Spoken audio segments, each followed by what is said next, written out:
and protect their planet when they came by. And so that was their reason to come to the earth. Now, having been here on the earth, those that are familiar with the Sumerian teachings, they'll recognize what I'm talking about. Having come to the earth, the Anunnaki, they did not want to toil in what was called the Abzu. The Abzu is a place where in South America or Africa where they were mining a lot of gold. And so they were mining this gold, and they had also set up what are called way stations. And it talks about this in a book called The Lost Book of Enki, which I will quote from here in a little bit when we bring out some more of what the Anunnaki creation and what their creation was. And so they had set up way stations on Mars and on the moon to try to get the gold to their planet Nibiru whenever it would come by, whenever it was closest to the Earth. And then they would deliver to their own planet all this gold to protect their particular thing. And so the Anunnaki, they did not want to toil in these particular mines. And so Enki, as one of the leaders of these Anunnaki, who many think was Satan, he decided that he wanted to create a primitive worker. And so we're going to go to this particular instance of where they created this primitive worker. And this gives an incredible description of what kind of creature it was that they had manipulated and fashioned into what was called a primitive worker. And I'll get you to comment after this, Alan. I just want to read this part here. This is from the 6th tablet of the Lost Book of Enki. And it says this: to create a primitive worker by the mark of our essence to fashion him, so was Enki to the leader, saying, the being that we need, it already exists. Thus did Enki to them a secret of the Abzu reveal. With astonishment did the other leaders Enki's words hear. By the words they were fascinated. Creatures in the Abzu there are, Enki was saying, that walk erect on 2 legs. Their forelegs they use as arms. With hands they are provided. Among the animals of the steppe they live. They know not dressing in garments. They eat plants with their mouths. They drink water from lakes and ditches. Shaggy with hair is their whole body. Their head hair is like a lion's. With gazelles they jostle, teeming creatures in the waters they fight. To the house of light he led them. In strong cages there were some of these beings. At the sight of Enki and the others they jumped up. With fists on the cage bars they were beating. They were grunting and snorting. No words were they speaking. Male and female they are, Enki was saying. Malehoods and femalehoods they have. Like us from Nibiru coming, they are procreating. Okay, I want to stop here for just a second and just reemphasize something right here. The creatures that they describe, it said that they eat plants with their mouths, they drink water from the lake and the ditch. But this is the most important part, if you missed this. Shaggy with hair is their whole body. Their head hair is like a lion's. With gazelles they jostle, with teeming creatures and waters they delight. and they could not speak. So basically, this creature, in my mind, which is also one of these pre-Adamic men, even before Neanderthal, this sounds Neanderthalish or Bigfootish, whatever, it's not modern humanity that they first manipulated. And they say that in their own words, that the creatures that they manipulated, their whole bodies were covered with hair. And that on their head, that they had hair like a lion's. So, to me, what the Anunnaki say in their own words that they manipulated in their creation was definitely modern humanity. Alan, I'll get you to comment. Well, friends, if your head's spinning, you can just take a deep breath and relax, because this is all highly biblical. So we're addressing the fallen host's involvement in history and actually the Genesis reshaping, reforming of this world. And contrary to popular belief, Genesis 1:1 isn't necessarily the inception of space, time, and matter. It can be interpreted that way, but if you take this to a deeper level, you just want to draw a line in your Bible between Genesis 1:1 and 2:4a. This is a separate tale than 2:4 to 25 of the second chapter. You're looking at Elohim in the first, in the first chapter. An Elohim, yes, it can be the one and only true God, but many, many times in the Word, it's used as rulers, judges, divine ones, angels, deities. It's even used of idols. So 1:1 to 2:4a is speaking of a 7-day creation in the natural and the physical realm. It's created in the image of the Elohim. So there's no spirit from Jehovah that's endowed into these beings. They're roving the entire earth, and they're called to subdue and take dominion over the earth. And then you have Jehovah in 2:4a to 25 of the second chapter of Genesis. This is a geographically specific establishment of a supernatural garden, which is heaven on earth. You're looking at no vegetation existent, trees being planted. This is speaking of the birds of heaven, so is the eagle in Revelation 8:13, living creatures of Ezekiel, beasts from Revelation 4. I mean, the lost books of Eden speak of Adam and Eve having a glory resting upon them and not even being aware or having a comprehension of utter or darkness or sunrise or even food would be. So the true tale and breakdown of Jehovah, looking at millions upon millions, possibly even billions of years ago, creating the earth, is in Isaiah 44:24, and this is a direct translation. It says, "Thus saith Jehovah, the Redeemer, that creates, forms, and fashion as an artist from within myself. Jehovah that creates and produces, unfolding and extending the heavens, spreading out and overlaying the earth, causing the omens of boasters to fail, making fools out of diviners, causing wise men to draw back and turning their knowledge into foolishness, causing to arise and raising up the word, my servant, restoring, executing, and completing my wisdom, prudence, counsel, and purpose by my angels." And I'll just give it a true, correct breakdown. This is a sequential, non-paraphrase translation from Genesis 1:1 to 1:3. This is really what it's saying. And then a Bible direct interpretation, a possibility. In former times, the angels, being from the spirit realm, cut down the aerial realm and the earth. The earth had become laid waste, empty and void, misery and adversity, dark presence of the abyss. The spirit and the angels hovered over the presence of the waters. And the angels said, "Let there be and come the light, Yahushuah." The angels and the spirit being saw Yahushuah, the light, that he was beautiful, kind, and upright.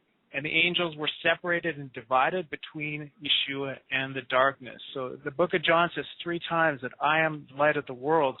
There's prophecies from Isaiah pointing to Christ being that inception, that light that was eternal, the Alpha and Omega, but it was bestowed or given to the earth at that time.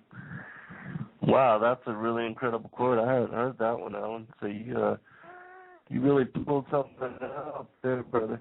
I want to also apologize to those people that are in the chat room. I did not. I wasn't. And if I was, I would have kicked that Winter Haven guy out of the chat room. And I apologize for the lewd comment that he made. He's just one of those haters, that doesn't want to know or find out the truth or learn anything about it. And there's many of them in the world, so I do apologize, and I hope he didn't offend anybody. We try to keep it clean, especially in the chat room, but when I'm reading, I can't always monitor the chat room. So I should really find somebody to do that for us, but at some point maybe I will. But anyways, that was an incredible quote, Alan, and I appreciate you bringing that forth, because I for some reason I didn't remember that one. But now I want to read, and we're going to go into the Genesis 1 and Genesis 2 creations. I want to explain a little bit more on that as well, too. But I want to read a little bit more from the Lost Book of Enki, so you guys understand what it is that these Anunnaki were doing, because it talks about how they were, not only doing genetics and, experimentation and different things like that, but they also made it directly with these particular, in bestiality pretty much, as is quoted in the Book of the Giants. But so I'm going to read a little bit more of this. When there with our life essence shall be combined, our mark upon them shall be. A primitive worker shall be created, our commands will be understood. Our tools he will handle, the toil in excavations he shall perform. To the Anunnaki and the Abzu relief shall come. So was Enki with enthusiasm saying, with excitement his words came forth. Enlil at the words was hesitating. The matter is one of great importance. Our planet, slavery has been abolished. Tools are the slaves, not other beings. A new creature beforehand not existing you wish to bring into being. Creation in the hands of the Father of all being alone is held. So these Anunnaki, even they know about the Father. And they honor them, but, most people that want to bring forth these Anunnaki as the creators will totally deny Yahweh and deny the Father. So with Enlil in opposing saying, stern were his words. Enki to his brother responded, not slaves, but helpers is my plan. The being already exists. Ninmah was saying, to give more ability is the plan. Not a new creature, but one existing more in our image made. Enki with persuasion said, with little change it can be achieved, only a drop of our essence is needed. A grave matter it is, not to my liking, Enlil was saying. Against the rules of from planet to planet journeying it is. By the rules of to earth coming it was forbidden. To obtain gold was our purpose. To replace the Father of all beginning, it was not. So they're saying, I guess maybe there's some international understanding or whatever that if you go to other planets, you can't, interdict or get involved. I don't know, but that's what they're saying themselves. But let's continue. Just a little bit more on this. Okay. After Enlil thus had spoken, Ninmah was the one to respond. My brother, Ninmah to Enlil was saying, with wisdom and understanding as the Father of all us endowed, to what purpose have we so been perfected, else of it utmost use to make? Wisdom and understanding as the Creator of all our life essence filled, to whatever using of it we capable are, is it not that for which we have been destined? So was Ninmah's words to her brother Enlil directing. With that which in our essence was granted, tools and chariots we have perfected. Mountains with terror weapons we have shattered. Skies with gold we are healing. So was Ninurta to his birth-giving mother, saying, "Let us with wisdom new tools fashion, not new beings create. Let by new equipments, not by slave beings, the toil be relieved. Whereto our understanding does lead to what we have been destined. Destiny indeed cannot be altered from the beginning to the end. It has been determined. To them Enlil was thus saying, destiny it is, or fate it is, that to this planet us has brought to gold from the water spoil, to put Anunnaki heroes to excavating toil, to a primitive worker create to be planning. That, my kinfolk, is the question. Thus, with graveness, Enlil was saying, is it destiny? Is it fate? That is what deciding requires. Is it from the beginning ordained or by us for choosing? To put the matter before Anu, they decided. And so they took this before their council. They took it before the council on Nibiru, and I'm paraphrasing here now. And it was determined that they needed the gold, and they didn't want to work, so they were going to create this particular primitive being. And so that's what they did, and this is just some of the that they had first created, and then we're going to go into the different accounting. End of life, in the Abzu, how to fashion the being, Enki to Ninmah was explaining. To a place among the trees, Ninmah he directed of the cages it was. In the cages there were odd creatures. Their lights in the wild no one had seen. 4 parts of one kind they had, hind parts of another creatures they possessed. Creatures of 2 kinds by their essences combined. To Ninmah Enki was showing.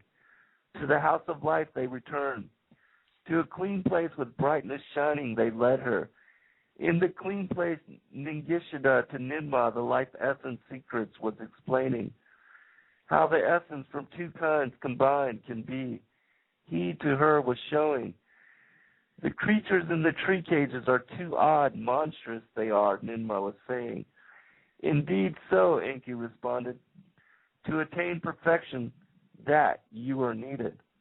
So basically they're talking about how they had, created these hybrid creatures, that they started to mix and match different creatures, as it's talked about in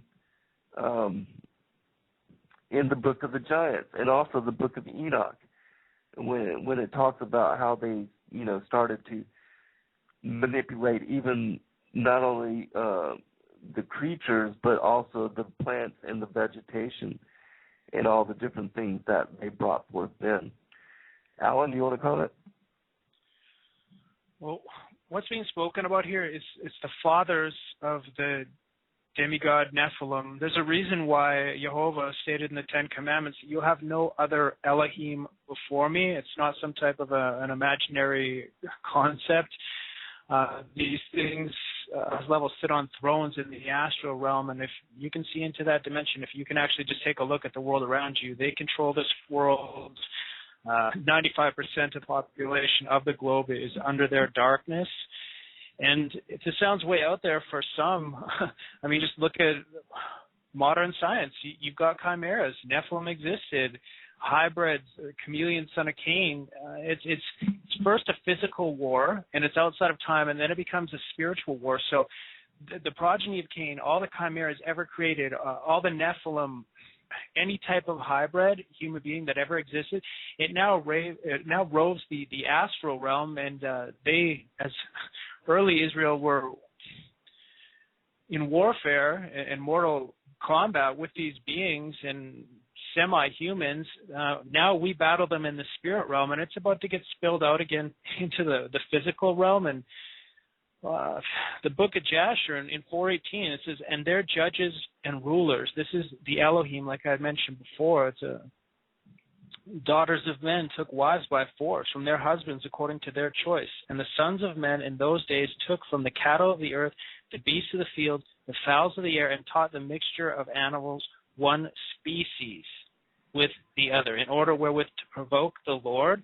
And later on it says that all flesh had corrupted its way. This is Genesis 6, and this is what caused the Lord to release the last flood. And this is a metaphoric quote, obviously, from the first book of Enoch, the Ethiopia, chapter 86. And I looked at them and saw, and behold, they all let out their privy members like horses and began to cover the cows and the oxen, and they became pregnant and bare elephants, camels, and asses. And all the oxen feared them and were affrighted at them, and began to bite with their teeth and to devour and to gore with their horns.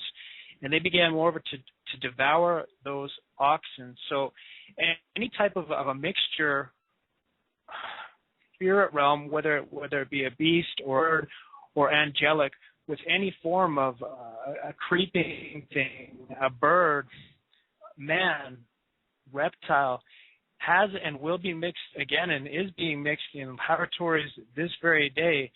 And depending on whether that creation comes from God and it is clean, and also depending on whether it came from the fallen one, genetic manipulation, cloning, whatnot, there is a middle ground there, because at a certain time a hybrid, if it interbreeds with humanity enough, it will become something that can be saved and will be saved by God. But it's a dividing line. It's either darkness versus light in every realm, physical and spiritual.